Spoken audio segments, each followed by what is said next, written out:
ரெண்டு பேரும் சாப்பிட்டு வர்றதுக்குள்ளே இங்கே கும்பகரணி மாதிரி தூங்கியாச்சு. நானே தூக்கம் வரலன்னு இப்போ கொஞ்சம் நேரத்துக்கு முன்னாடி தான் கண்ணை மூடுவேனே, அதுக்குள்ளே கும்பகரணி மாதிரி தூங்குன்னு சொல்லுக்கதை பாரா. தூங்காம தான் கிடைக்கிறாங்க ரெண்டு பேரும். நான் வந்த உடனே பின்னாடி வந்தது மாதிரி இருக்கு. சாப்பிட்டு வந்தீங்களா சாப்பிட வந்தீங்களா? சாப்பிட்டு தான் வந்தோம். ஆமாம், அவைய 4 பேத்துக்கு சாப்பாடு கொடுத்தீங்களா? இப்போ தான் அவளுக்கு சாப்பிட்றதுக்கு சாப்பாடை கொடுத்துட்டு வரோம். என்னது இது, வந்தவளுக்கு முதல்ல சாப்பாடு கொடுக்காம நீங்கள் 2 பேரும் வயிறு நிறைய சாப்பிட்டு வரீங்க? நாங்கள் வயிறு நிறைய சாப்பிட்டது நீங்கள் பார்த்தீங்களோ? அங்கே என்ன நடந்துன்னு முழுசாக தெரியாமல் பேசாதுங்க. அப்படி அங்கே என்ன தான் நடந்து? அங்கே என்ன நடந்துங்கிறத நான் சொல்லுவேன். அவிய 4 பேத்துக்கும் சாப்பிட்றதுக்கு நாங்கள் சாப்பாடு கொடுத்தோம். ஆனால் அவிய சாப்பிட்ற மாதிரியே தெரியல. அங்கே குண்டா ஒரு அக்கா இருந்தாவல, அவிய தான் எங்களை முதல்ல சாப்பிடுங்க அப்புறமா நாங்கள் சாப்பிடுவோன்னு சொன்னாவ. நாங்கள் என்னெல்லாம் சாப்பிட்டுட்டு அவியில சாப்பிட சொல்லிட்டு வந்துட்டோம். ஆமாம், அவைய 4 பேத்துக்கு சாப்பிட்றதுக்கு சாப்பாடு பத்துமா? அவிய சாப்பிட்றதுக்கு அங்கே நிறைய சாப்பாடு இருக்குது, காணும். நீங்கள் 2 பேரும் அவைய 4 பேரும் சாப்பிட்றது வரைக்கும் இருந்துட்டு வந்திருக்கலாம்ல?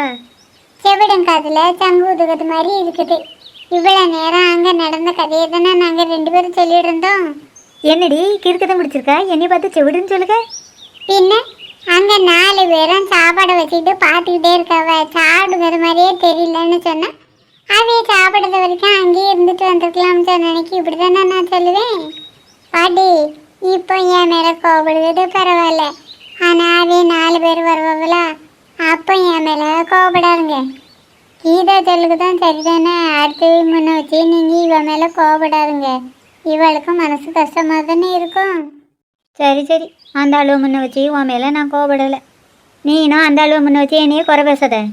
சரி சரி, உங்களை நான் குறை பேச மாட்டேன். எவ்வளோ நேரமாக நின்றுட்டு பாதில் உட்காரான்? என் செல்லு படிச்சேன்னா கேட்காம இருப்பேன்னா உங்ககிட்டே வந்து உட்காருவேன். அவியெல்லாம் சாப்பிட்டுட்டு இங்கே தான் வராவ. இங்கே வாங்கக்கா, இந்த எண்ணெயில் வந்து உட்காருங்க. ஏ பிள்ளைகளா, எல்லாரும் வயிறு நிறைய சாப்பிட்டீங்களா? ஆ, வயிறு நிறைய சாப்பிட்டோம். சாப்பாடு தந்த உங்கள் 3த்துக்கும் ரொம்ப நன்றி. எதுக்கு பிள்ளை நன்றின்னு பெரிய வார்த்தைலாம் சொல்லிட்டு இருக்க? தாகன்னு ஒரு வீட்டில் போய் குடிக்கிறதுக்கு தண்ணி கேட்டால் பச்சை தண்ணி கூட தராத இந்த காலத்தில் உங்களுக்கு சாப்பிட்றதுக்கு இன்னும் கொண்டு வந்த சாப்பாடை எங்களுக்கு தந்தியில அந்த நல்ல உள்ள இருக்குல்ல, அதுக்கு தான் நன்றி சொன்னோம். என்ன பிள்ளை, இது எங்களுக்காக கொண்டு வந்த சாப்பாடு இல்லை, எல்லாமே உங்களுக்காக கொண்டு வந்த சாப்பாடு தான்.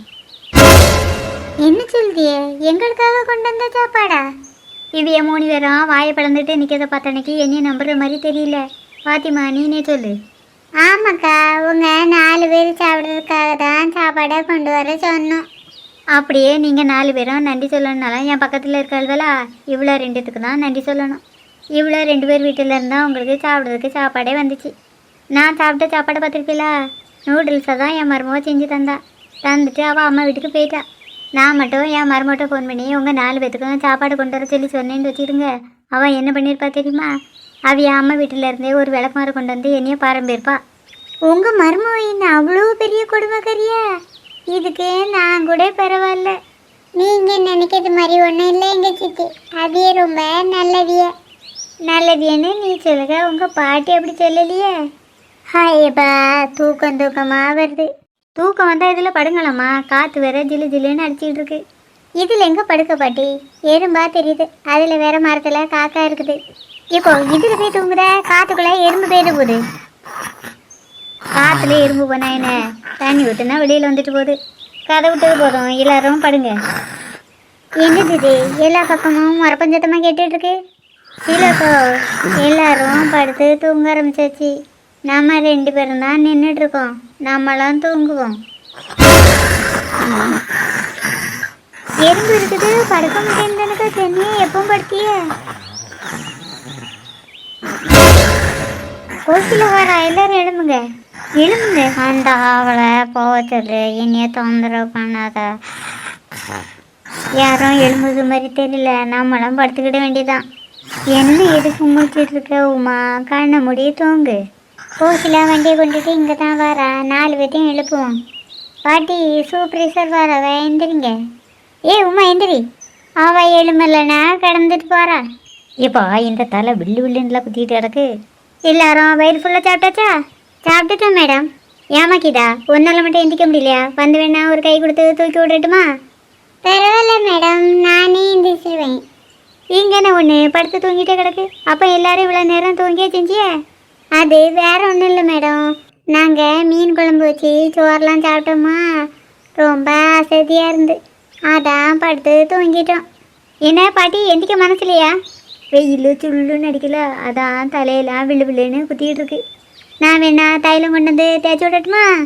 சேத்தியில் தைலம் தேய்ச்சா தான் கேட்கும் போல. எல்லா இடமும் வேலை நடந்து முடிய போகுது. ஆனால் இங்கே தான் ஒருத்தரும் வேலை செய்கிற மாதிரியே தெரியல. மேடம் சொன்னால் தானே நாங்கள் வேலையை செய்ய முடியும். காலையில் தான் என்ன வேலை செய்யணும்னு சொன்னீங்களா, அந்த வேலைகளை செய்ய வேண்டியதானே?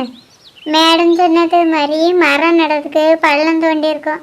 ஆனால் மரக்கன்று தான் இன்னும் வரல. மரக்கண்ணு இன்னைக்கு வரல, ஏற்கனவே பள்ளம் நோண்டிருக்கேல, அது எல்லாத்தையும் மூத்திருங்க.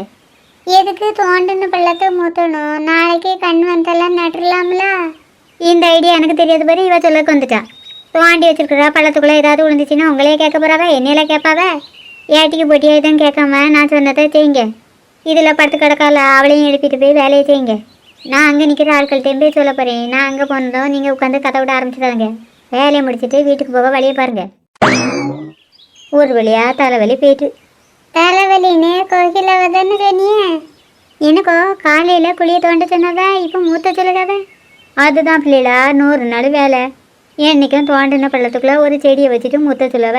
இன்றைக்கி செடியை வைக்காமலே மூத்த சொல்லுதாவ. இதுக்கு பேசாமல் பருத்தி மூட்டை குடன்ல இருந்துட்டு போகலாமே. தூங்கிட்டு கிடக்கக்குள்ளே எழுப்பிட்டு போய் எல்லா கடைங்களையும் மூத்துங்க. பாட்டி நீங்கள் வரலையா? வெயிலாக இருக்குதுல்ல பாட்டி, இதில் கொஞ்சம் சாஞ்சி உட்காந்துருது. நீங்கள் போய் வேலையை பாருங்கள். இந்த வீடியோ பார்த்து எல்லாருக்கும் போர் அடிச்சு போச்சு. அப்படியே கடங்க முத்திட்டு வீட்டுக்கு போயிடுவோம். வாங்கக்கா, இப்போ நம்ம வேலையை பார்ப்போம். இவளை எழுப்பலையா?